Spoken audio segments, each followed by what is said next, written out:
I want to welcome y'all to another edition of Sundietta, where we reclaim past African Black history so that we can control our future. Rapping with Trap Talks, where we discuss intersectional culture and tech. I am the founder and CEO of an organization called the Black More. Let's go. I also want to talk about those figures, those events that impacted the Black or African experience, right? So today we're going to be discussing Richard Aoki, and information came out to corroborate that he may have been a confidential informant. There was actually a police officer, or I guess you would call his handler, uh, was interviewed by, gosh, I'm blank on his name, and he actually said that Richard was, he was the handler of Richard Aoki. And two people, one of them being Richard Aoki's historian, actually said that he wasn't an informant.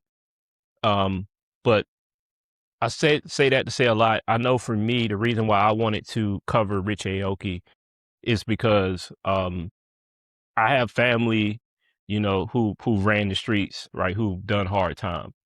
And when you look at people who a lot of times who commit crime, obviously if they committed a crime or if they're doing evil, they should be punished. But oftentimes it's your right hand man or someone that told on you and gave you information. And the reason why I wanted to talk about Rich Aoki is because you have to be very careful about who you deal with, just in the street, but just in general in corporate, right? A smiling face and an open hand isn't always your friend. It could be your foe that's setting you up so that they themselves can exalt themselves from doing time, right?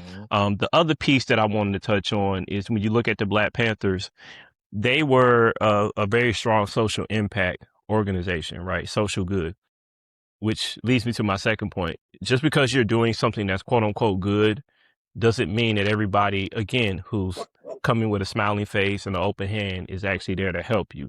Right. So I felt like it was important for me to get that out because, again, I think, we all can learn from Richard Aoki's story, right? Whether you're in the streets trapping, doing real trapping, or if you're trying to create a social impact organization that could be better for the environment, people, or what have you. So yeah, I know I said a lot. OJ, is there anything you want to add? We don't know everything, right? Because none of this, we got to remember, none of this stuff came out until he was already passed, till he already died, right? While he was alive, there was one interview when they asked him, "Hey, were you an FBI informant? Some stuff is starting to leak out.